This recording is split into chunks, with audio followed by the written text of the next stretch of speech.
할렐루야. 가을역에 있어 참으로 아름다운 푸르른 강산을 이루는 그런 계절입니다. 우리의 심령에도 우리의 믿음에도 하나님 앞에 푸른 가을역에 풍성한 열매를 맺어 하나님께 감사와 찬양을 드리는 성도들 되시기를 주님의 이름으로 축복합니다. 아멘. 자, 오늘의 말씀은 요한일서 5장 1절에서 3절의 말씀으로 우리가 합독을 하겠습니다.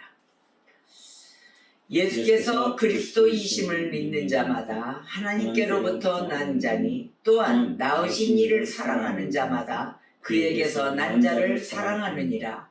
우리가 하나님을 사랑하고 그의 계명들을 지킬 때 이로써 우리가 하나님의 자녀를 사랑하는 줄을 아느니라.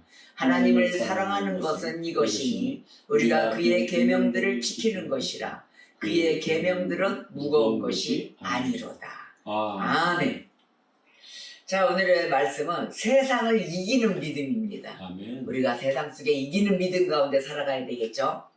참된 사랑이라는 게 있잖아요. 우리가 서로 간에 마음을 가지면서. 근데 이 참된 사랑은 믿음에 기초합니다. 믿음이 있어야만이 그 참된 사랑이 나와요. 자, 그런데 믿음이 있어요. 또 믿음이 있다 하면서 이 사랑을 지키질 않아요. 형제를 사랑하지 않거나 또한 사랑한다고 해요. 말로는 막 사랑해. 그 사랑한다 하면서 또 믿음에 충실하지 못한 자들, 이러한 것이 우리 성도들이 취할 태도가 아닌 거예요. 이거는요. 아니, 믿음이 있다면서 믿음에 관련된 행동을 안 해요. 말씀대로 순종을 안 해요. 살아가질 않습니다. 하나님 난 하나님 믿습니다 이런다면서도 성도의 모습을 갖추지 않고 있다는 것입니다. 자, 오늘의 말씀 가운데 우리가 이 가운데 지켜야 할, 행할 수 있는 그런 실천의 그 믿음이 있습니다. 이 사랑과 믿음, 이 두 가지를 갖춘 자, 나에게는 사랑도 있고 믿음도 있고 하나님 말씀에 충실하게 신실하게 믿음으로 행하며 어떻게든지 죄를 떠나서 살려고 노력을 하고 하는 자들, 이렇게 갖춘 자들 있잖아요. 이 자들은 구원의 확신 속에 살아갑니다. 구원의 확신이 있으면서 승리의 삶으로 매일매일 살아가는 것이죠. 우리가 이것을 잘 상기시키면서 세상을 이기는 믿음 가운데 가야 하는데, 자, 그렇다면 우리가 살아가면서 나의 삶의 전부는 누구죠? 이걸 생각하게 돼요. 내 삶의 전부, 아멘입니다. 예수 그리스도. 아멘. 예수님이세요. 삼위 하나님이세요. 아멘. 이 소리가 먼저 나와야 되는 거예요. 내 새끼예요. 내 자식이에요. 내 부모님이에요. 이게 아니라 예수 그리스도 아래 우리 부모를 공경하라 했으니 부모와 윗사람들을 공경하고 자식을 노엽게 하지 않고 하나님 말씀대로 살아가는 이 가정이 예수 그리스도 아래 그 밑에 있다는 것입니다. 그래서 우리의 내 삶의 전부는 누구입니까? 그래서 딱 찾아봤더니 골로새서 3장 1절에서 4절 말씀을 보니까 위의 것을 찾으라 이랬어요. 뭐라고 말씀했냐면, 그러므로 너희가 그리스도와 함께 다시 살리심을 받았으면, 다시 살리심을 받았잖아요. 그랬다면은 위의 것을 찾으라 그러신 거예요. 거기는 그리스도께서 하나님 우편에 앉아 계시느니라. 할렐루야. 자, 위의 것을 생각하고 땅의 것을 생각지 말라 하고 단호하게 말씀하셨어요. 생각지 말라. 이는 너희가 죽었고 너희 생명이 그리스도와 함께 하나님 안에 감추어져 있음이라. 우리의 생명이신 그리스도께서 나타나실 때, 그때 나타내실 그때 너희도 그와 함께 영광 중에 나타나느니라. 아멘. 예수 그리스도와 함께 죽고 예수 그리스도와 함께 사는 것입니다. 그래서 위의 것을 찾아라 하고 단호하게 얘기했어요. 왜냐? 그리스도인, 바로 이 그리스도인은 변화받은 새 사람입니다. 우리는 옛 것은 다 지나갔어요. 우리는 그리스도와 함께 변화받은 새 사람들이에요. 그래서 하나님을 진정으로 만난 사람들 있잖아요. 진정으로 만난 사람들은 자신의 죄성을 깊이 깨닫고 깊이 생각합니다. 바로 이것에서 벗어나야 되는 것이에요. 그래서 그걸 깨달음과 동시에 무엇을 생각하냐면은 예수의 재림. 주님이 언제 오실까? 그래서 너희들 이 시간이 쉬이 지나가리니 열심히 일하고 성실히 일하고 충성을 다하여 하나님께 예배하라. 신령과 진정으로 예배하라 그런다. 바로 주의 재림을 대비합니다. 그래서 대비해서 힘쓰는 주의 백성이 되시기를 주님의 이름으로 축복합니다. 바로 이러한 속에서 하는 거야. 하나님 언제 오실 그날을 위해서, 그날을 위해서. 자, 그러면 우리 한국 장로교회를 생각하게 됩니다. 바로 우리 산돌교회를 비롯해서 모든 장로교회가 이 시급히 회복해야 되고 개선해야 될 내용이 있습니다. 그래서 그 개혁신학의 그 내용을 보면 우리가 이게 지금 잘 바뀌어지질 않고 있어요. 잘 배우기는 이렇게 배웠는데 지키기는 행하지 않습니다. 참으로 이거는 아이러니하죠. 자, 예배 정신의 회복이에요. 우리가 예배 정신을 회복을 해야 되는데 참된 예배는 진리 안에서 드려야 됩니다. 우리의 마음을 온갖 정성을 다 드리고 그 순간은 다 드렸어. 그 순간만은 진리였어. 이러고 나온단 말이에요. 이 순간이 진리가 계속 지속돼야 되는데 그 순간만 진리였어 이런단 말이에요. 나와서는 뭐예요? 내 거를 가미시키는 거예요. 인간성, 인간의 그 창안성. 오로지 성경 안에 있는 말씀 그대로 이 기초거든요. 이것만 하고 가면 되는데 거기에 꼭 가미를 시켜요. 첨가물을 넣는다는 거죠. 자, 개혁파 교회. 자, 그렇다면 이걸 가장 크게 강조했습니다. 개혁파 교회는 이렇게 지켜갑시다. 어떤 것? 성경적인 근거가 없는 것은 배제해라. 하지 마라. 모두 제거해라. 그래서 제거했어요. 피를 흘려가면서 제거했어요. 근데 그게 또 시대 변천사를 겪으면서 또 가미시키고 해왔다는 것입니다. 자, 그러면 우리가 삼위일체 하나님 안에서만 경배해야 되는데 중간에 부수적인 이런 물이 너무 많았어요. 장식품이 너무 많다는 거예요. 제가 며칠 전에 우리 후배하고 저쪽 그 야외로 좀 떨어진 빵집을 갔어요. 근데 그 빵집 건물이 1000 정도 높고 넓고 좋은 거예요. 근데 이제 계단도 쫙 이렇게 2층으로 올라가게끔 돼 있고, 그러니까 그 얘기를 하는 거예요. 교회가, 우리 산들교회가 이런 식으로도 지어도 되지 않겠어요? 그렇게 얘기를 하는 거예요. 아래층에는 카페, 커피 마시면서 빵집, 맛있는 빵도 이렇게 내놓고, 2층은 이제 예배당으로 탁 올라가서, 이런 각진, 이런 의자, 이렇게 장의자 있잖아요.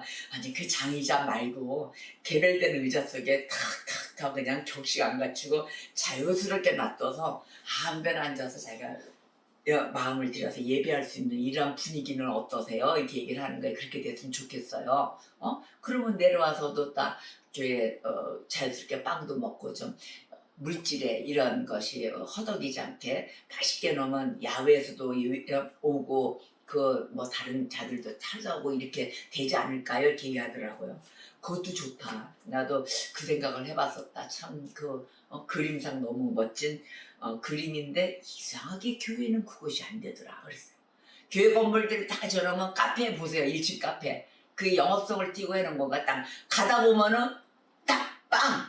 커피! 필요한 자들 사먹게 만들고 그냥 딱딱한 의자 뭐 이렇게 해서 매문한 분위기 음악도 뭐 이렇게 좀 분위기 있는 음악이 아니고 찬양 싹 깔아놓고 이러잖아요. 그래서 외부의 사람들이 들어온 영업성을 못 띄는 거예요.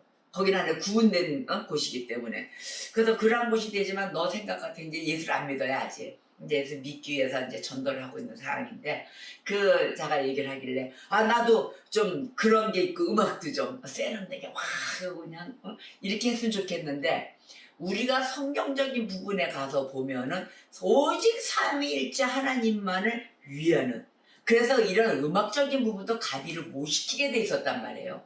그런데 또 다윗이 법궤가 들어오면서 춤을 췄더라. 막 이제 수금을 키고 다 했더라. 또 이런 말씀에 비교해서 음악도 좀 막 쿵강쿵강 막 찬양 소리 올리고 저도 그걸 좋아합니다. 음악을 했었기 때문에.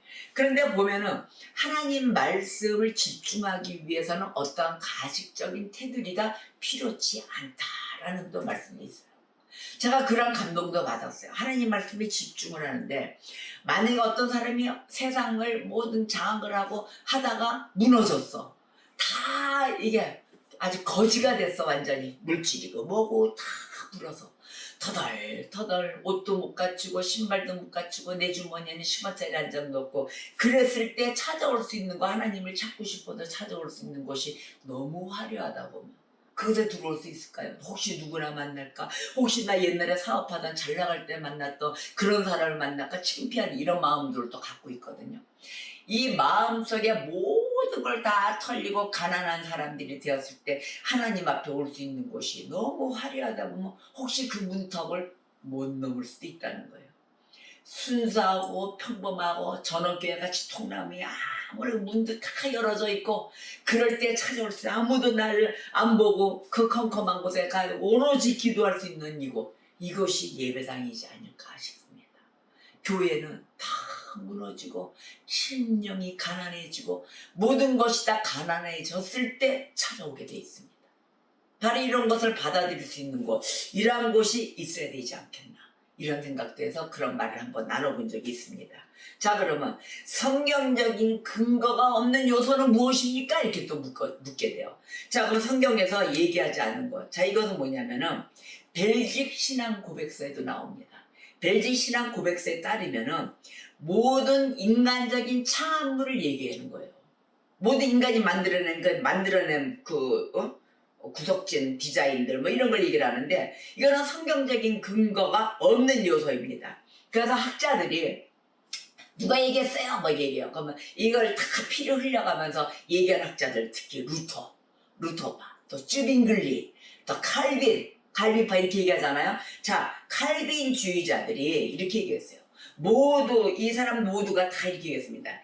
예배당 안에 어떤 상이 있다면은 그것은 사용을 금해야 한다. 그래서 모든 걸 그 시대는 다 금했습니다. 하다못해 예배당 안에 뭐 향, 촛불 막 이런 게 있었거든요. 그런 것도 있어서는 안 되는 거예요. 그거 켜는 것도 예배 중에 갑자기 무릎을 꿇고 막 나오는 거. 경건하고 은혜를 받아서 막 예배 꿇고 무릎을 꿇고 나와요. 그런 것들. 또 성찬 받을 때 무릎 꿇는 행위. 이런 것이 이런 것을 다 없앴어요. 근데 예배당 안에 하다못해 십자가 있잖아요. 예배당 안에 십자가 있는 것도 바로 이것이 다 신약 성경에 주어지지 않은 것으로 여겨서 모두 제거했습니다. 그러면 예배당 안에는 뭐가 있어요? 오직 말씀과 피아노에 흐르는 찬양만 있었어요. 그래서 오직 말씀에 집중하고 주변에 하나님 말씀에 이런 신경을 빼앗기는 모든 것을 다 없앴습니다. 어떤 것이 있더면 야, 저 컵 이쁘다. 야, 저 초 희한하게 생겼네. 야, 저런 거 어디서 팔지? 이런 것마저도 신경을 빼앗기지 않기 위해서 다 제거를 했다는 것이에요. 오직 십자가는 어디에 있느냐? 외부, 교회 건물. 바깥에 여기는 예배당입니다. 여기는 교회입니다. 라고 표시하는 그 십자가만 설치했답니다. 그래서 그것만 괜찮고 예배당 안에서 금했죠. 자, 십자가조차도 왜 없앴느냐? 참된 예배를 방해한다. 이렇게 했거든. 그것도 하나의 상이다. 십자가. 그래서 우리 목걸이 하고 막 이러잖아요. 하나의 그 상이다. 그래서 그러한 것을 다 제외시켰습니다. 자, 그러면 우리가 예배당 안에 지금도 뭐 십자가 다 있어요. 이렇게 배웠으면서도 없애지를 않았어요. 말끔한 예배당이나 교회를 들어가면 뭔가 썰렁한 기분들을 느끼는 거예요. 그런 습성들을 다 익혀서 왔기 때문에 그러는 거예요. 이런 것을 아직 제어하지 못한다는 겁니다. 자, 성경에 제시된 내용이 있습니다. 그 제시된 내용 이외에 이러한 행동이 왜 벌어지느냐? 어떤 것도 더하거나 빼거나 하지 않겠다는 의도거든요. 자, 그럼 말씀은 그렇게 돼 있잖아요.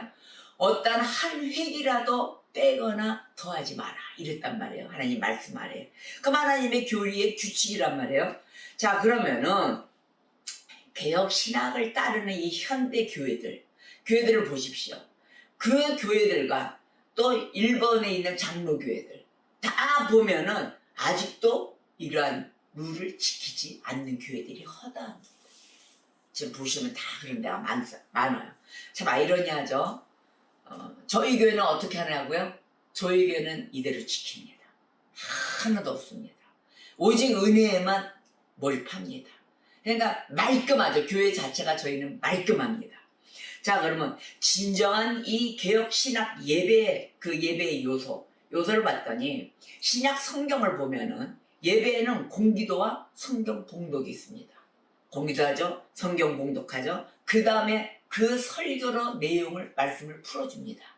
그래서 은혜를 받습니다. 그리고 새 언약 백성을 향한 찬송을 명령했잖아요. 찬송합니다. 성경에 나온 찬송. 그 뭐죠? 무슨 보고 아니 크게 얘기하세요. CCM. CCM. 뭐 CCM도 다 좋잖아요. CCM은 청년들이 있고 막 해서 나오는데 우리는 오직 찬송만 합니다. 근데 그 찬송의 그 말씀에 나온 그 기도 소리가 너무너무 좋은 거예요. CCM은 우리가 하는 그 기도 소리거든요. 우리 하는 소리. 근데 이 찬송은 말씀에 의해서 나오는 찬송이라 그게 더 묵직하고 좋더라고요. 그 어려부터가 물론 쓰기도 좋아요. 나중에 가서는 다 쓰기도 하는데 대부분은 많이 없습니다. 그래서 우리가 찬송과 기도에 아멘으로 응답하는 이런 것을 걸려야 하고 있습니다. 아멘 아멘 막 나옵니다. 막. 그래서 이 가르침은 식탁 교제에서도 일어납니다. 말씀으로 인해서 다 말씀의 꼴을 먹고 식탁 교제 나누잖아요. 그 오늘의 받은 은혜로 식탁 교제를 나누는 거예요. 근데 대부분 예배가 끝나면은 식탁에 와서는 각자의 생활 얘기하고 너 어저께 왜 안 나왔어? 야 오늘 돈 내야 될 거 아니야? 오늘 뭐 일이 이러더라. 이런 얘기들만 이어집니다. 내가 누구를 만났는데 너도 좀 같이 나가서 만나줄래? 말씀에 의해받는 이런 식탁 교제가 안 이루어진다는 거예요. 참 이거 힘들어요. 저도 해봤어요. 가던 성도들은 이런 걸 모르기 때문에 맨 처음에 맞춰서 이렇게 이끌어주고 하려고 하는데도 안 들어와요. 각자의 이 예배 끝나고 내가 오늘 어디 술자리를 가야 되고 어느 모임에 가야 돼 이것만 있어요.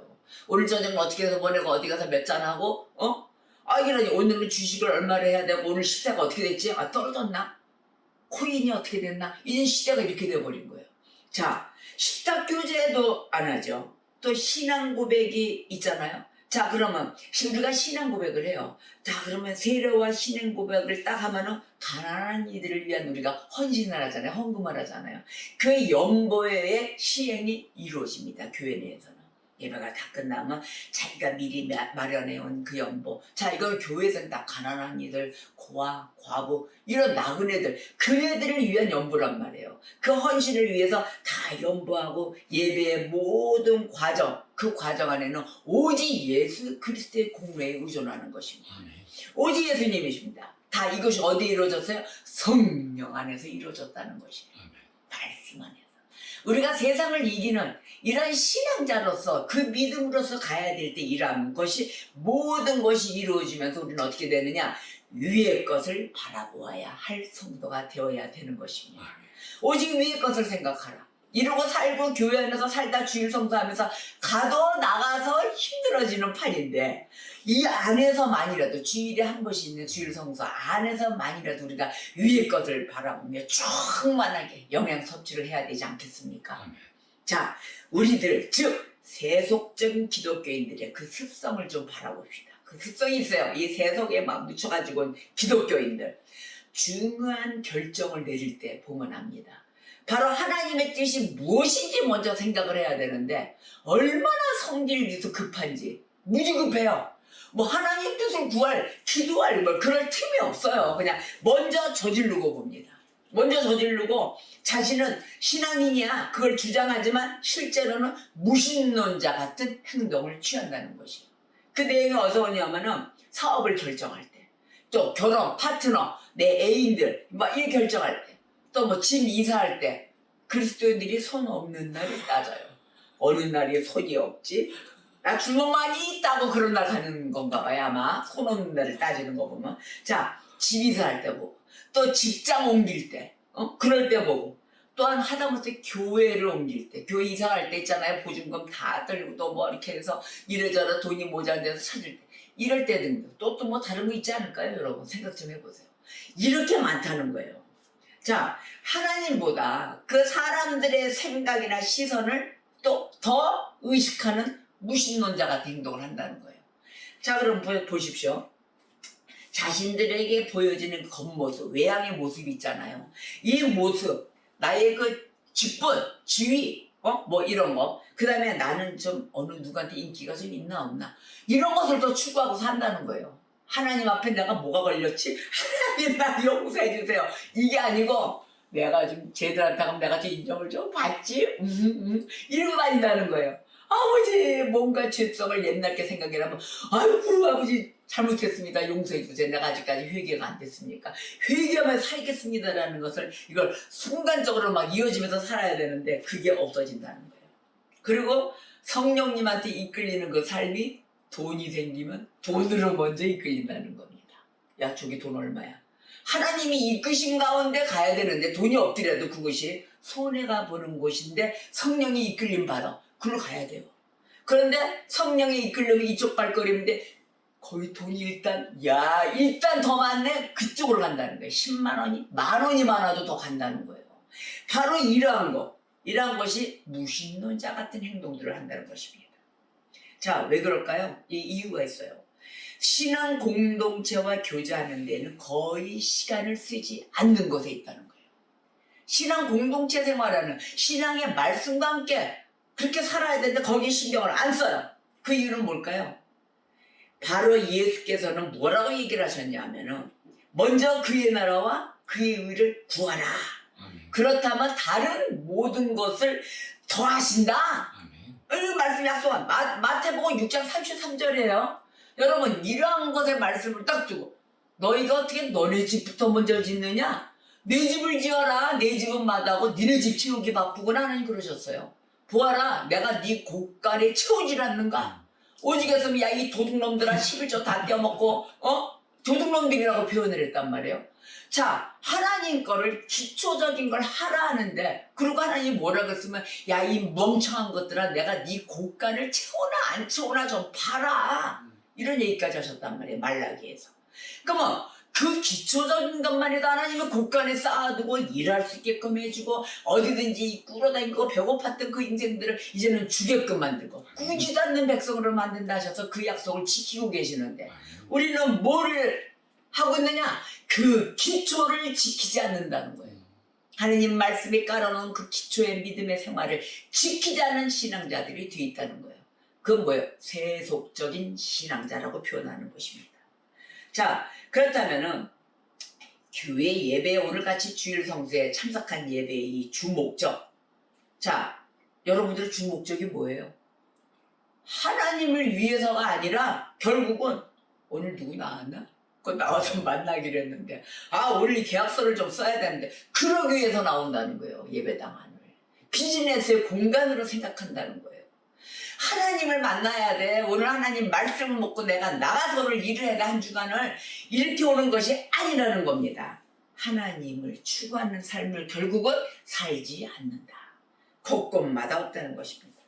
여러분 하나님 얼굴을 구하십니까? 하나님 얼굴을 구해야 됩니다. 하나님 얼굴을 구하지 않고 성경을 따라서 기도하지도 않는 모습이기 때문에 세속적인 기독교인 이렇게 표현하는 것이에요. 자 이외에도 많지만 여기까지만 분리했습니다. 자 그러면 우리의 삶, 내 삶의 전부가 예수 그리스도입니다. 이 됨을 주장하며 사는 삶이 왜 안 될까요? 왜 안 돼? 하려고 해도 왜 안 돼요? 그게 뭐냐면 하나님을 아는 지식이 없기 때문이에요. 하나님 아는 지식을 더하겠다 하면은 예수 그리스도가 최고입니다. 나의 삶 첫째도 둘째도 셋째도 하나님입니다.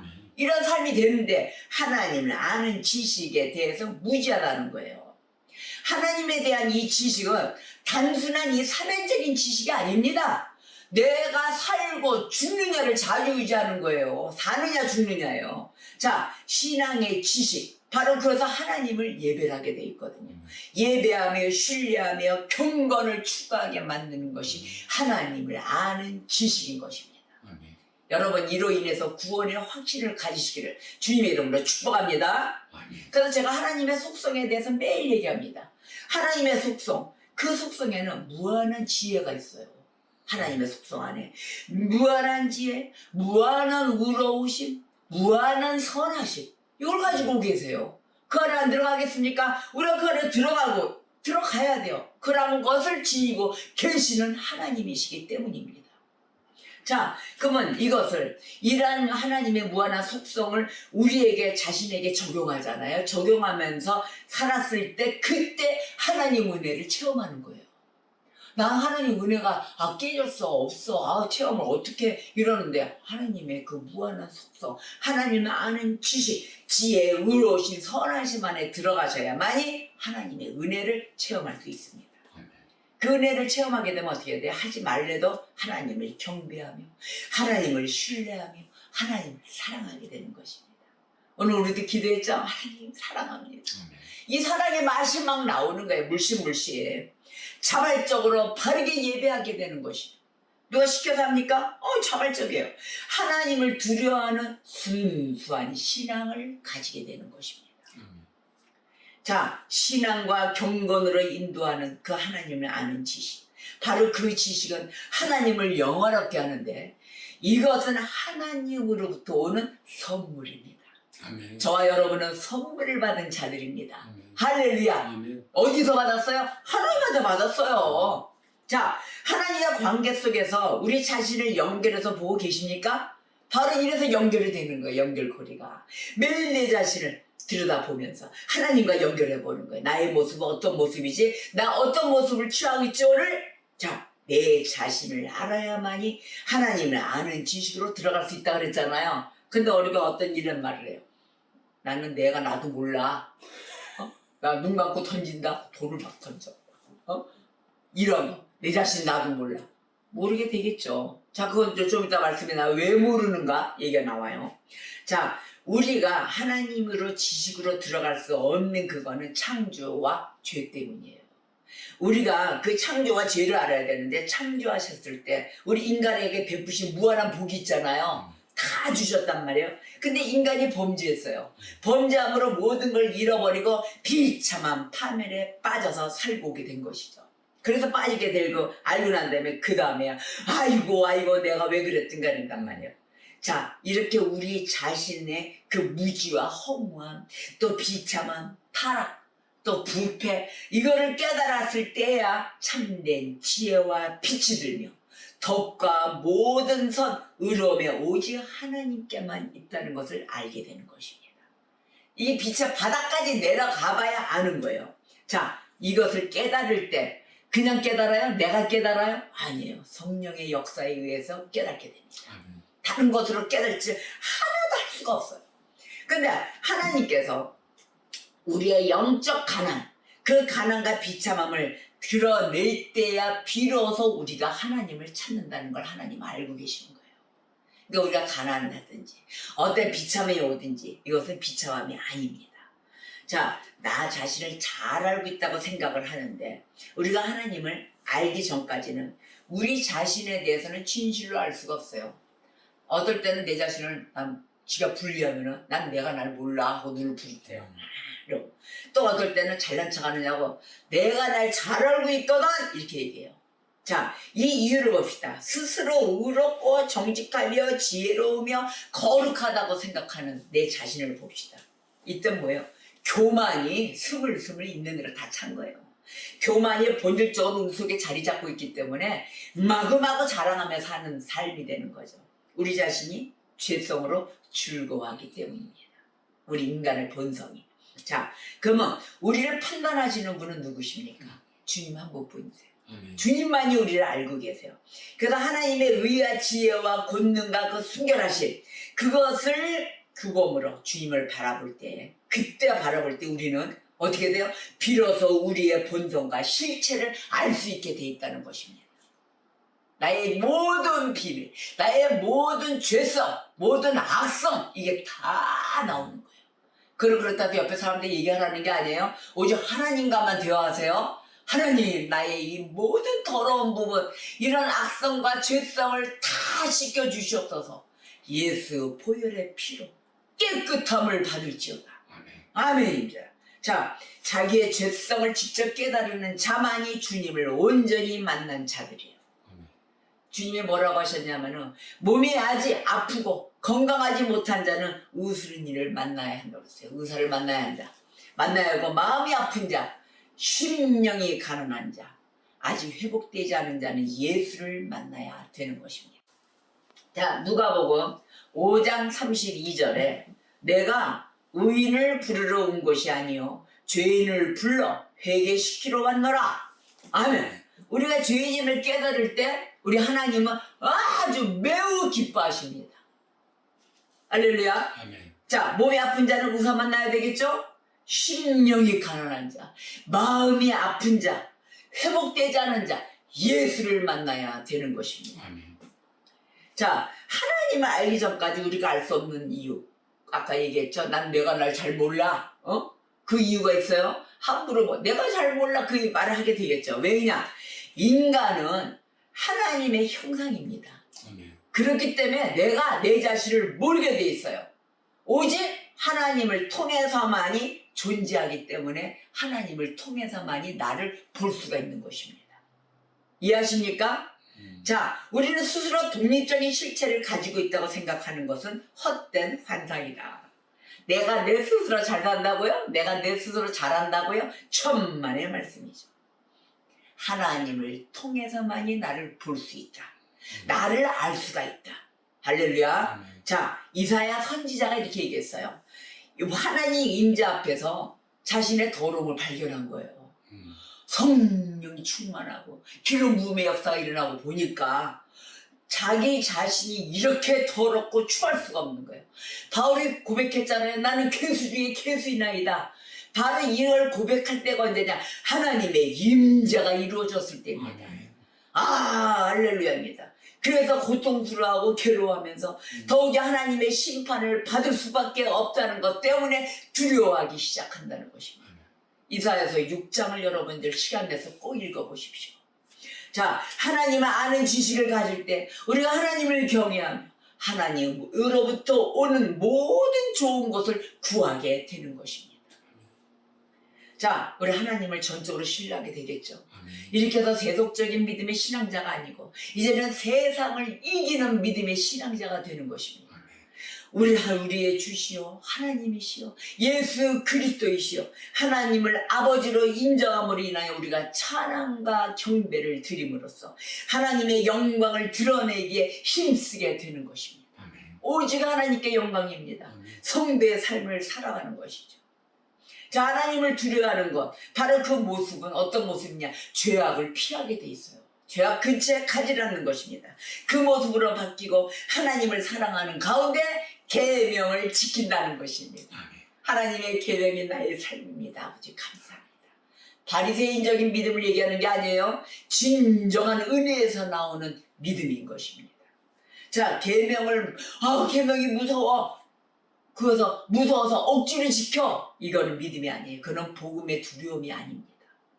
복음은 은혜에서 나와 내가 자발적으로 지키며 하나님 나는 이렇게 살겠습니다. 하나님께 영광을 올려드리겠습니다. 하나님의 얼굴에 먹칠하는 이런 죄악을 성도로서 내가 해서는 안 된다는 것을 깨닫고 산다는 것입니다. 오늘의 말씀에 세상을 이기는 믿음, 요한일서 5장 1절에 3절의 말씀과 함께 우리가 계속해서 하나님을 사랑하는 것 바로 이것이다 그랬어요. 3절에서 우리가 그의 계명을 지키는 것이라 그의 계명들은 무거운 것이 아니로다. 아멘. 하나님의 계명은 무거운 것이 아닙니다. 가장 기초입니다. 이 기초를 지켜감으로 인하여 우리가 세상을 이기는 믿음의 소유자가 되시기를 주님의 이름으로 축복합니다. 아멘. 기도하시겠습니다.